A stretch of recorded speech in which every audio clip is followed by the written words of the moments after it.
Hello, my friend. On today's episode, I'm having back on the podcast the brilliant Chris Travis. He is the owner and CEO of Seattle Strength and Performance.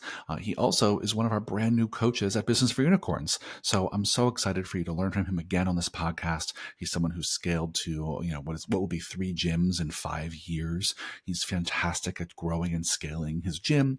And the thing we dive into today's podcast is all about how to grow and scale the people at the gym, how to create a path of growth and development for your trainers and for all of your staff as your gym grows and scales. So if you're growing your gym and you have a growing team, this is a great episode for you to learn about how to keep them around and keep them growing and learning over time. So keep on listening and enjoy this episode.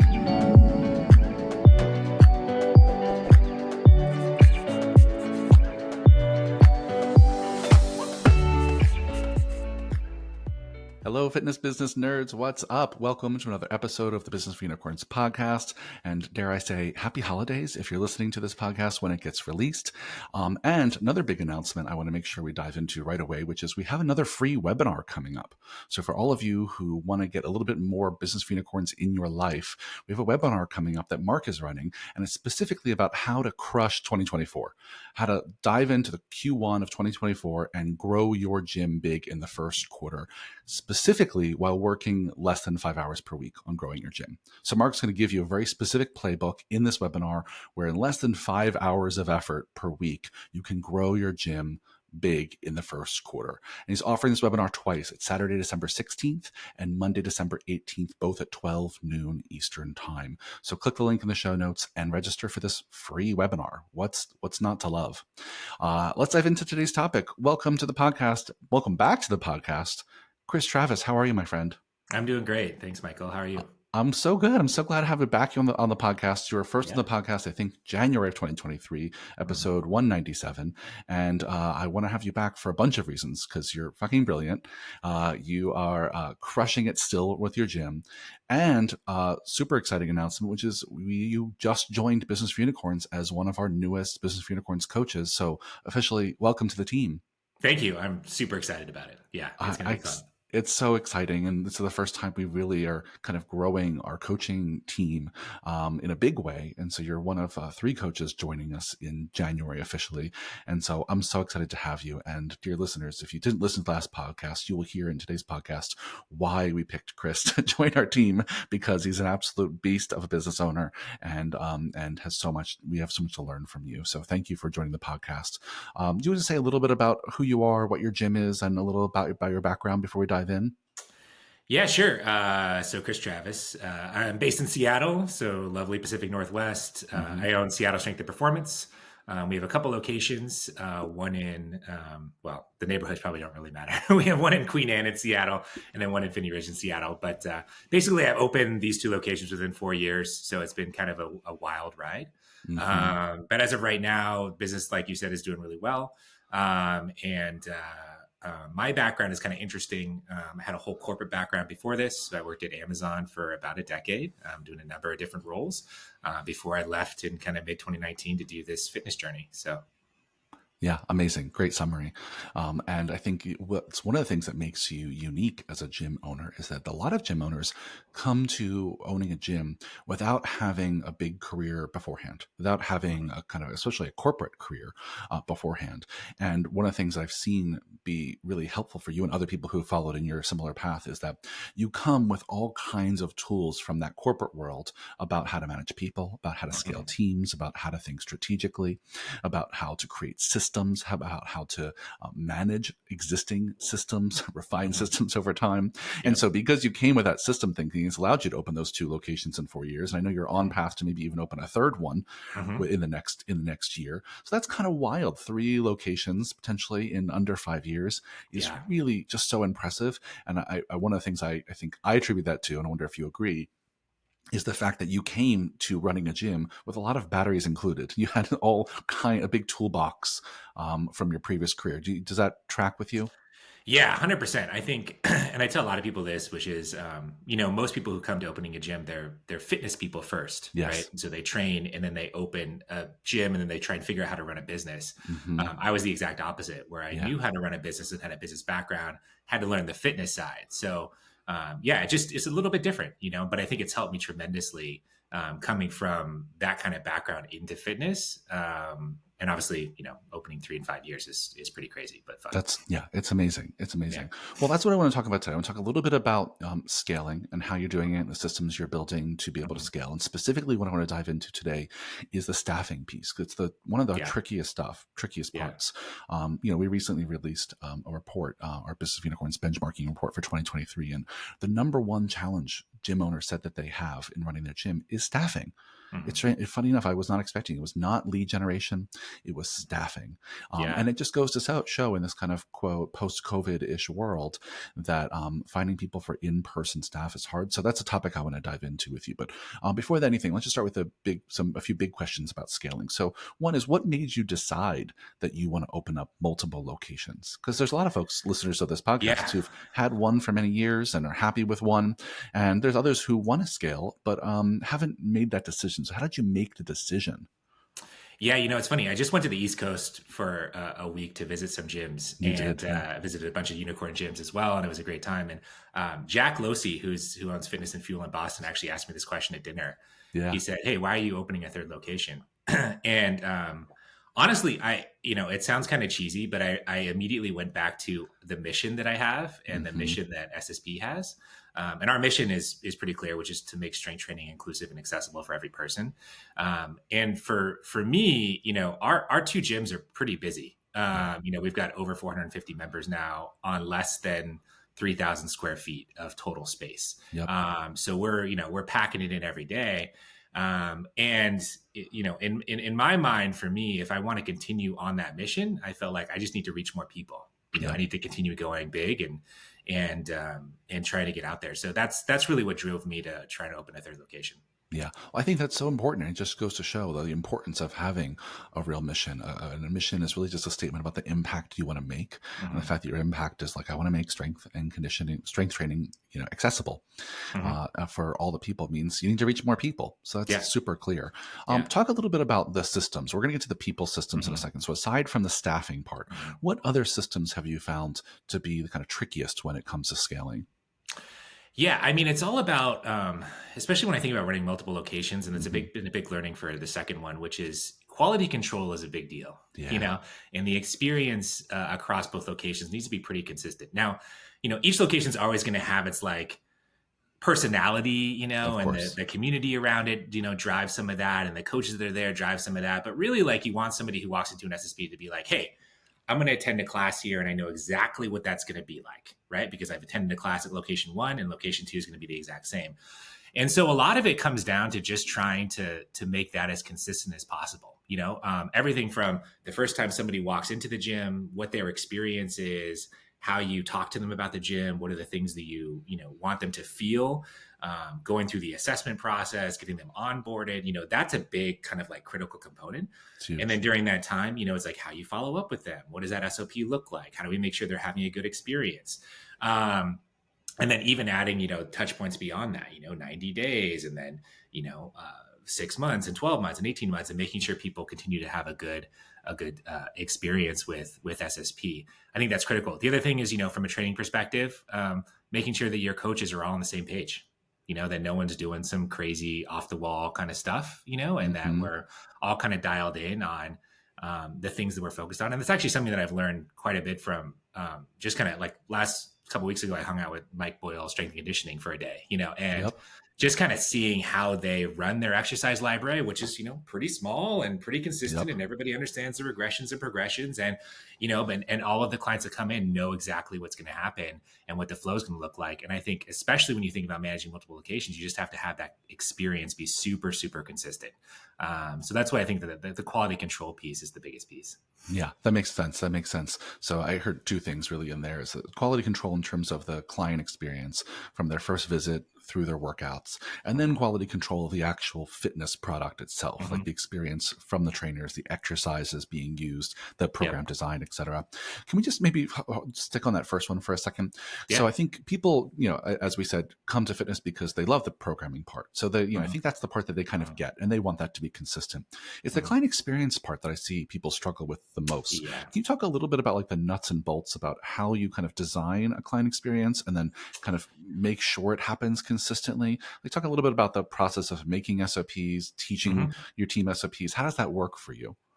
Yeah, I think it was a big learning from the second location. Honestly, I Yeah. think you have when you have people, you have institutional knowledge, right? Mm-hmm. And so if somebody's used to doing an assessment, you don't even question it. Sometimes you go, "Oh, why do we need to write that down?" Somebody knows how to do it. So and so is great at it. Yep. Somebody walks in the gym is great, and then you get to a second location and you try and train that person just using words, Yeah. and the experience doesn't quite translate, right? And so it was important for us to kind of get that learning and then put everything down on paper and be like, Mm-hmm. okay, we got to create an SOP and not only create an SOP, but over time continue refining and tweaking that SOP to get better. I think that's a big piece that people miss is they put something down and then they Yeah. don't continually evaluate it. Like how can we make this better based upon the feedback that we're hearing? And that's like a big piece of running any business or improving any product. And so for me, that was a big piece of it. And so for us, it was just, what do we want the experience to be when somebody walks into SSP? That first Yeah. experience, what do we want to take them through? What information do we want to give them? How do we want them to feel? And then based upon that, just putting down the SOP of what does that client experience look like the first time they come in, Yeah. and just making sure that that's super dialed in across everybody. Yeah. I think that, when you're talking about it, I think a lot of listeners will be like, yeah, that makes sense. That makes sense. Mhm. And I think so many of them just have that resistance to writing it down. Mhm. Right? That feels like such a big kind of daunting project to Mhm. write down how we do all the things we do. Mhm. And, the thing I know you and I both know to be true is that once you write it down the first time, you never have to go through that process again, right? You're Exactly. going to, Yeah. you're going to tweak it. You're going to look at it every 6 months, every Yeah. year, whenever you're going to circle back and kind of refine and update. And in Mhm. some cases, SOPs will be refined on a daily, weekly basis for a little while, but then over Mhm. time, they get dialed into the point where you're really only circling back and updating them maybe a few times per year. Yeah. But I think, the thing I want to add to what you said is just, dear listeners, just get started.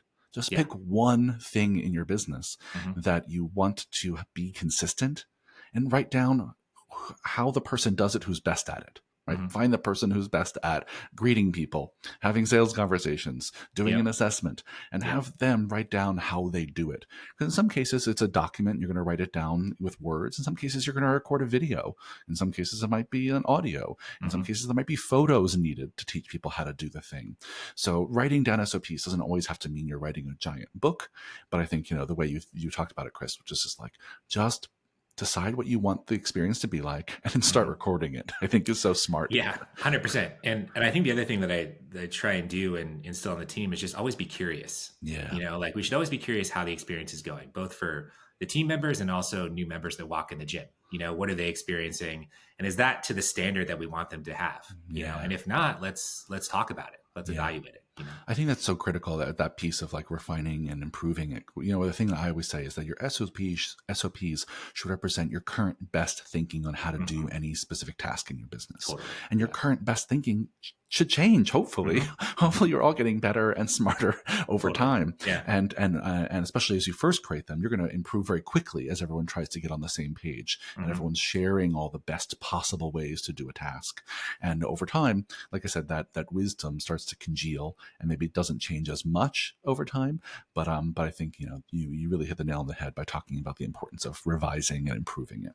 Yeah. Let's do a little bit of a deep dive, because I think one of the Sure. areas of growing and scaling that you're really good at, and this absolutely comes from your experience at Amazon, I'm sure, because this is something that a big company with 1.2 million employees has to be really good at, which Yeah. is growing and scaling up your staff. And a lot of gym owners listening, maybe will never have this problem because you're going to stick with a single location and have Mhm. 2 or 3 staff. But for those of you listening who do want to grow and scale, really important part of this is figuring out how do you grow your people with you. How Mhm. do you create a ladder for them to climb, build Yeah. in levels for them to aspire to and grow into? So you can just talk a little bit about your approach to this.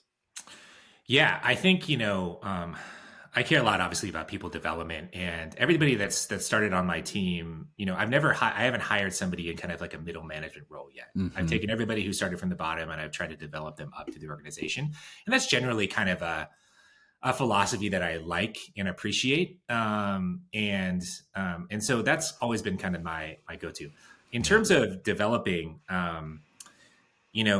I think one, it goes back to hiring. Try and hire the right people. You won't hit it out of the park every single time, but if you hire and you have a good hiring process, most of the time you should get pretty quality people in the door. Yeah. And then from there, it's about really kind of understanding what do they want to do, as they get going. Like, how do they want to contribute best to the organization? And so for us, we have, formal and informal check-ins pretty regularly. One is like we have a one-on-one every week, with your direct report to understand how things are going, tackle any immediate challenges. But then on our performance review processes, we have an informal 6-month review every year. We have a full year official review every year. So we're really dialed into kind of like how people are performing, how they're trending, and then also really having conversations about, hey, you've been in SSP 6 months now. Like, what do you like? Hmm. What don't you like? What's kind of like lighting your fire? What do you want to get better at? So that we can start to figure out ways to get them into the organization and put them on paths that they can contribute in the way that they want to contribute. And so that's really the big piece of it. And then once you find those, oh yeah, go ahead, Michael. I was just going to say, yeah, I think Yeah, that's a great foundation. And for some yeah, folks listening, that might just be the place to start. So hmm before you worry about, I mean, you might have an opportunity yet to create multiple kinds of jobs. yeah, But for starters, if you can at least have a consistent hiring process, hmm we're hiring people for really specific competencies and characteristics that align with your values. Like, that's a good place to start. The hiring yeah, process should be consistent. And then having a regular check-in process, I think, and for most of them, they should just do exactly what you said, which is some weekly touch base, maybe bi-weekly if they have to, with a hmm direct report. And then every 6 months, kind of a casual, how you doing on your job check-in, and then a little more hmm formal sit down once a year. I think that's a great recipe. So listeners, just go steal Chris's recipe, do that. Yeah. So once you're doing that, Chris, and you're yeah. checking in, you have a sense of what people are good at, where their strengths are, what their passions are, maybe what their weaknesses are. What next? Yeah, I mean, you want to have some kind of idea of what a development path and career path looks like within your organization. It doesn't Yeah. have to be super fancy, Yep. and obviously, like small training gyms, sometimes we only have so many places people can go, Yep. and that's totally fine. I think for me, with the ambitions that I have to open multiple locations, I realized that there is an opportunity to build into kind of a central management structure, Yeah. and to elevate people into serious leadership roles, where they're managing people across multiple locations or functions across multiple locations. And so I tried to do my best early on to identify, are people interested in that? And if they're interested in Yeah. that, do I feel like they have the capability to get there and the development path? And if so, I put my time and effort into trying to get them to get there, and I think one is it's great for you, because these people are bought into your mission. They're bought into what you want to do, and they want to contribute to the organization. And for them, it's also great because in fitness, honestly, there's not a huge career path. It's not well regulated, and so a lot Yeah. of people are like, I don't know how to find full-time jobs in fitness. I don't know how to grow my career in fitness outside of just being a coach 40 hours a week on the floor, which is, we all know, not really sustainable for a lot of people. Yep. And so that's kind of been my general philosophy. And then once I find that, just trying to work with them and develop them into managers Yep. and beyond. Yeah. Well, I think that piece is so important in the hiring process that if you want to hire someone who you want to develop for maybe many years to hmm come, you got to screen for that in the hiring process. Because I know Yeah. there's so many people who work in fitness who only want to work part-time. That's all they hmm ever want because they have a family or they have another job. Or there's folks who come and work at our gyms who they know they're just there for a few years as a stepping stone because they really want to go work in some professional athletic team doing sports performance. Right. Or they're only here for a little while because we don't only do the modality that they're most in love with. They really want to go be a yoga teacher, right? hmm And for those folks you might want to hire because they might stick around for 2 years, but Yeah. they're not the folks you're going to invest in to become your managers and your leaders. So I think hmm that's a very specific thing to screen for. That dear listeners, if you haven't been used to screening for that, add that to your checklist if you want someone who's going to be around for a while and wants to become a manager someday. Not Yeah. only wants to train on the floor, but wants to manage the people who train on the floor, right? And Yeah. I can't tell you how many times at MFF we've had just rock star employees, rock star trainers who, so many of them, who never wanted to do a single management task. Mm. right? Mhm. And we just, we didn't screen for that originally because that's not what we Mhm. needed when we hired them. And then over time, some of our best trainers, most beloved people, great humans, amazing skills, just were like, hell no, there's no amount of money you can pay me to manage other trainers. I don't want to be a manager. I don't want to do Yeah. computer work. I don't want to be in meetings, Mhm. and so that's real, and a lot of Mhm. folks who get into fitness because they don't want to be in front of a computer Totally. doing that Yeah. stuff. And so Yeah. you got to look for people who want a little of both. They exist. They're real. Mhm. Mhm. And Chris, you're a good example of it. It's like, Mhm. yeah, you like the fitness stuff, but you're also very happy doing the business stuff. And that's Totally. Yeah. sometimes hard to find.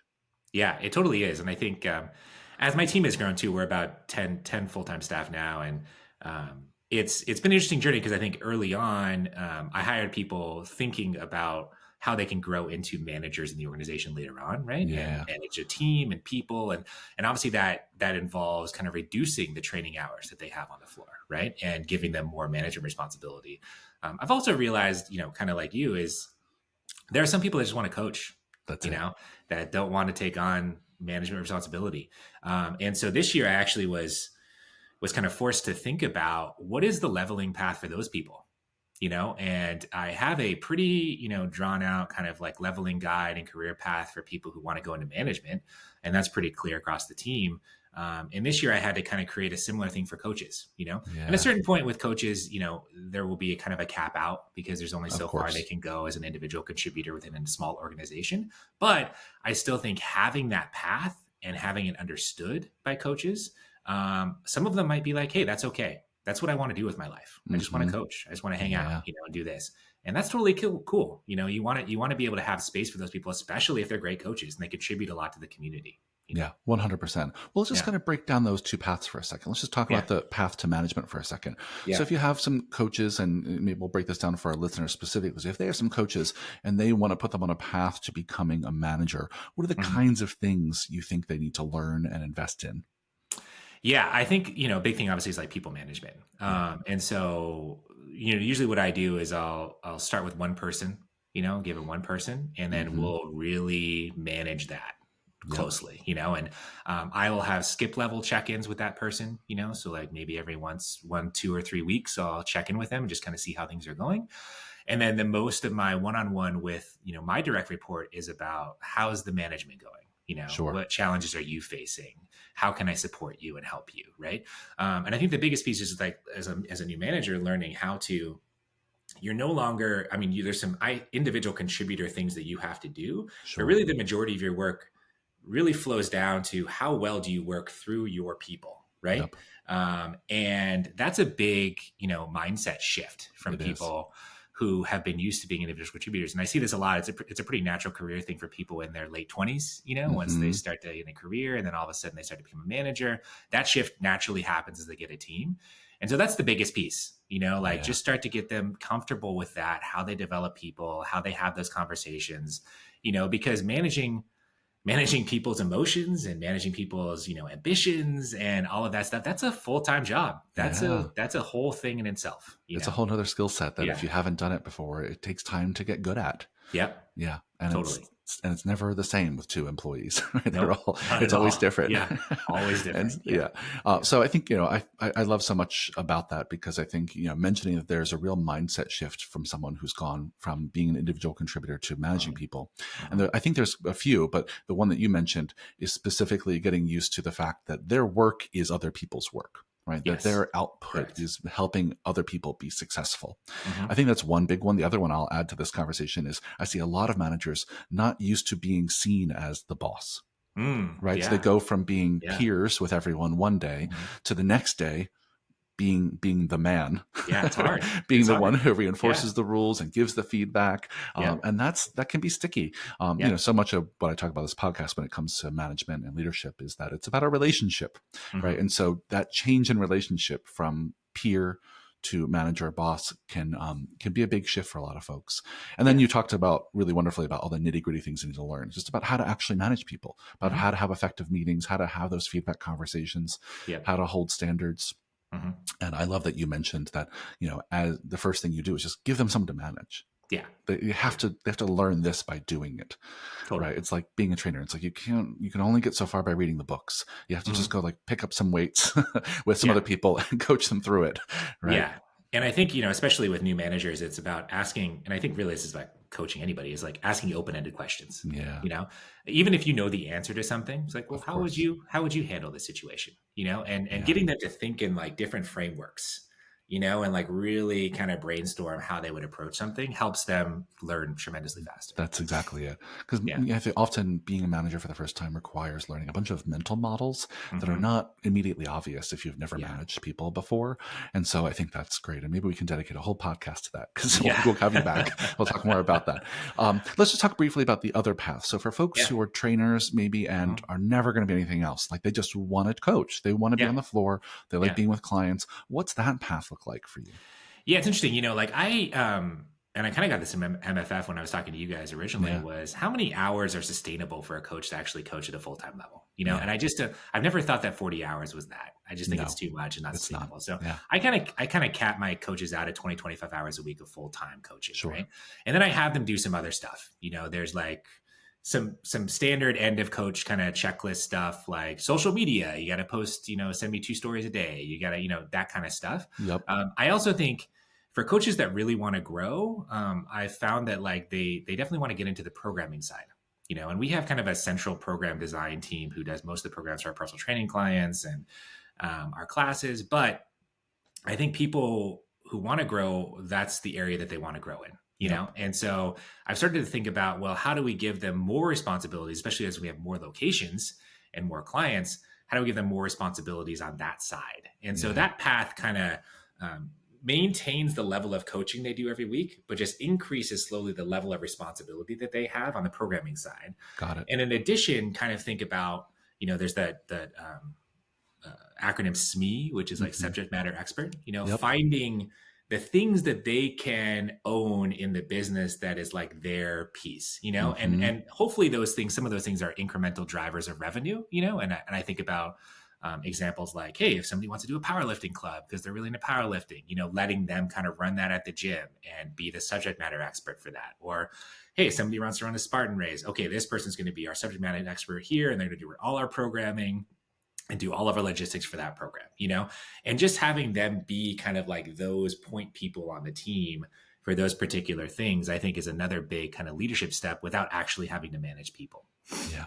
I think that's so smart, Chris, because you're Yeah. right. The folks who don't want to manage, they don't want to manage because they really are passionate about the content of training, Hmm. right? They're Hmm. passionate. And they really often are subject matter experts in a certain area or want to be. Yep. Yep. So I love the idea that, they get to stay on the floor as much as they want. And what their path to development or growth or more money is really about more responsibility off the floor, where they Correct. can own a certain kind of program design or a certain, you Hmm. know, side revenue generator, Hmm. nutrition, barbell club, Exactly. whatever it Yep. is. Yeah. So Yep. I think that makes a lot of sense. It allows you to really leverage their strengths Hmm. without forcing them to be the manager they don't want to be. Yep. 100%. Yeah. Yeah. All right. Well, we could keep going all day on this topic because I think there's so much to unpack. But I want to start to wrap it up a little bit. Yeah. So let me just say this. So for folks who are just beginning this journey of scaling up their teams, Hmm. where do they start? What is the kind of big picture planning you did initially to kind of chart this course?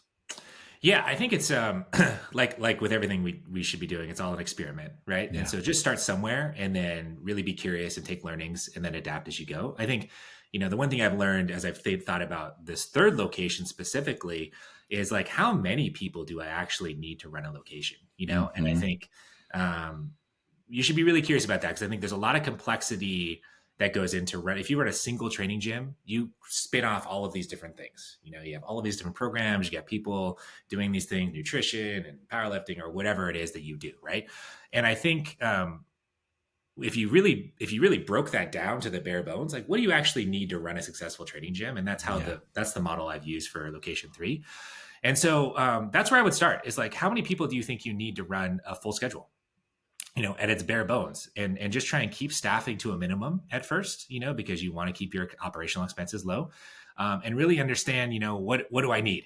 Is it two part-time coaches? Is it two full-time coaches? Is it 1.5 coaches? What exactly do I need to run the full schedule that I want to run? Yep. And then start there. And then slowly you can evaluate and build from that point. Yeah, I think it's a great starting place, and I think it's so critical to keep the staffing simple. It's our Mhm. biggest cost right up there with rent, and so if you can keep that at a minimum and really be as efficient as possible, that's where the profitability comes from. It's Totally. Yeah. overstaffing that kills most gyms, that or rent. Hmm. Yeah, awesome. Well, thank you for today's conversation, Chris, and I'm excited to Yeah. have you on the podcast more because we're going to be working together. Yeah. And I'm so, excited too. Yeah. so dear listeners, I hope you found this valuable because I'm planning to make Chris a regular guest. So if you want to come work with him or us, come join us in Unicorn Society. You can always go to our website, businessofunicorns.com, and apply. But thanks for being on the podcast, Chris. I really appreciate it. And before we leave, I'll just give one more reminder that Mark's webinar is coming up. It's December 16th and December 18th, and he's going to be teaching you how to grow your gym, just like Chris is growing his gym in the first quarter of 2024. So click the link down in the bio and come join us for that free webinar. Thanks for a great conversation, Chris. See you on the next one. Thanks, Michael.